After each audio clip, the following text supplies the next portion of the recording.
तो दोस्तों बिल आखिर हम सियासत की बात करते हुए जम्मू कश्मीर के इंतखाबात पे नज़र रखते हैं।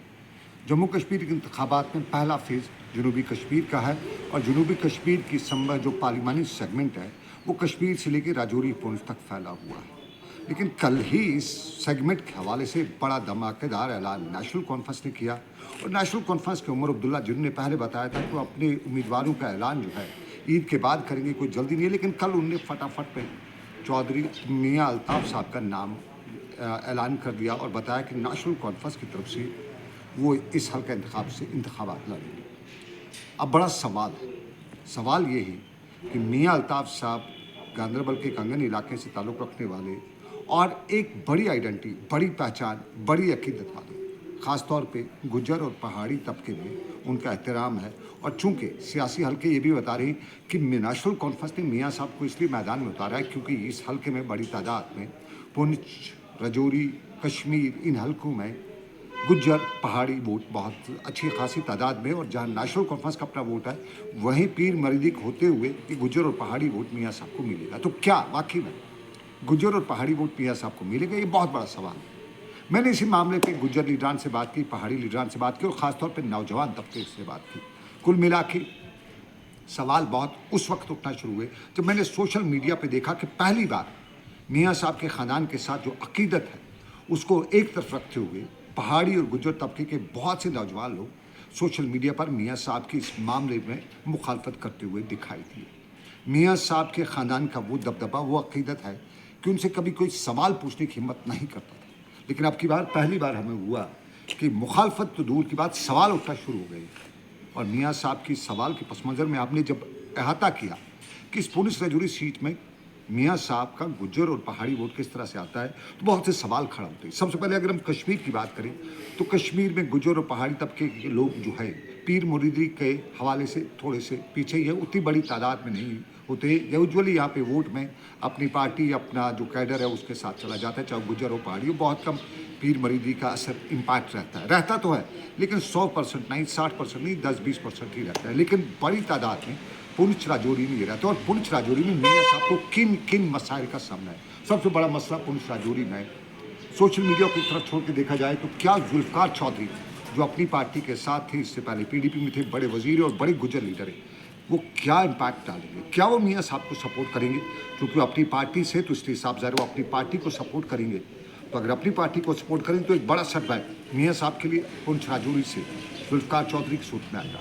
नंबर 2, शाहनवाज चौधरी दूसरा बड़ा नाम है और शाहनवाज चौधरी भी मुखालिफ खीमे से हैं। सियासत में तो सियासत में शायद इसमें कोई सपोर्ट करे या ना करे, तो शाहनवाज चौधरी भी अब पुलिस राजौरी से एक तरफ ले जाते हैं, मियां साहब के मुखालिफ खीमे में डालते हैं। जावेद राना क्या करेगा? बहुत बड़ा सवाल है। जावेद राना के हवाले से भी मुस्बत क्या मनफी नताज की खबरें आ रही है। तो ये सारी जो चीज़ें, ये मियां साहब के लिए एक बड़ा इम्पैक्ट हो सकती है। और उसके बाद कमर चौधरी की बात भी आती है, कमर चौधरी क्या करेंगे? चौधरी तालिब की बात भी आती है, वो क्या करेंगे? और फिर अब्दुल गनी कोहली, वो बीजेपी के हैं, अगरचे अकीदत है मियां साहब की फैमिली के साथ, लेकिन बीजेपी के साथ उन्हें बीजेपी के ने वजीर बनाया है, बीजेपी के दबदबे के साथ है। तो क्या वो अपनी पर्सनल इंटरेस्ट को एक तरफ रखते हुए मियां साहब के साथ आएंगे? ये बड़ा सवाल। और फिर मियां साहब के साथ पुंछ राजौरी खित्ते में अगर कोई बड़ा गुज्जर लीडर है तो चौधरी अकरम है, उसके साथ साथ लियाकत नसीम है दराल से। ये 2 लीडर हैं जो पुंछ राजौरी से। और फिर मियां साहब के लिए जो मेरा आइडिया है, मेरा तखमीमा है, बड़ा सेटबैक है, क्योंकि मियां साहब को पुंछ राजौरी खित्ते में सबसे ज़्यादा वोट बैंक बकरवाल कम्युनिटी से मिलता था और बकरवाल कम्युनिटी की बड़ी तादाद है, क्योंकि सबसे बड़ी तादाद जो है वो कालाकोट में है। तो कालाकोट पुंछ राजौरी से निकाल के अब की बार जम्मू सीट के साथ रखा गया। तो उसके बाद बचा क्या बात है? और बचा दरहाल और मैंडर। और दरहाल और मैंडर का गुज्जर जब वोट डाला जाएगा तो क्या वो दरहाल और मैंडर में होगा या कहीं किसी बैग पे अपनी डोप में होगा, अपने मवेशियों के साथ होगा? तो ये बकरवाल तबके के जो लोग हैं, ये जब वोट का दिन होगा तो बहुत कम तादाद में अपने घर में होंगे, क्योंकि गर्मी का मौसम है और गर्मी के मौसम में वो पहाड़ों पे होंगे, तो वोट डालने को उनको मौका नहीं मिलेगा। और फिर अगर हम इस मामले में देखें गुज्जर और पहाड़ी तबके में, पहाड़ी यूजुअली मियां साहब का सपोर्ट अकीदत है, लेकिन जो नौजवान पहाड़ियों का तबका है, एसटी के मामले पर वो जो कन्फ्रंट्रेशन चल रही है गुज्जरों को लेकर, तो पहाड़ी यूथ जो है, पहाड़ी यंग जनरेशन के लोग हैं, वो शायद अल्ताफ़ साहब को वोट डालें। सवाल बहुत बड़ा है। और फिर गुज्जरों में भी डिफरेंस आती है। गुज्जर जवान भी पूछ रहे हैं कि मियां साहब 3 साल क्यों खामोश रहे, जब वो पहाड़ी के खिलाफ लड़ रहे थे, गुज्जर तबके के लोग उनके एसटी के लिए मामले को लेकर, तो मियाँ साहब क्यों खामोश थे? तो ये एक बड़ा सवाल है। ये एक पहाड़ी कम्युनिटी को उनको सेटबैक मिल सकता है, पहाड़ी यूथ का। और दूसरा, जो बैन इंटर डिस्ट्रिक्ट रिक्रूटमेंट बहुत बड़ा सवाल 3 साल पहले उठा था, और गुज्जर तबके के लोग जो हैं वो उसके लिए मियाँ अल्ताफ़ साहब और ताज मोइनुद्दीन साहब को जिम्मेदार ठहराते थे। तो फिर मुलाजिम जो हैं, गुज्जर तबके के लोग, मुलाजिम कम्युनिटी जो है, वो तब बड़ा मियाँ साहब के खिलाफ दिखती नजर आई। तो क्या आज वो कोई रोल अदा करेंगे?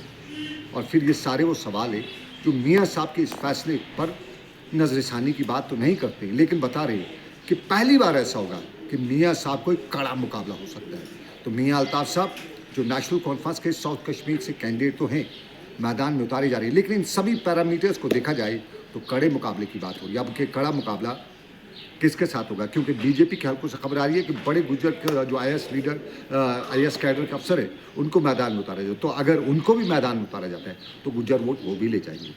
तो बात पक्के की, बात पते की, बड़ी बात पते की निकल के आती है, और उस पते की बात पे बहुत कुछ देखने को मिल सकता है। तो फिलहाल इस अभी तक के तजज़िये से इतना ही। दीजिए इजाज़त। अल्लाह हाफ़िज़।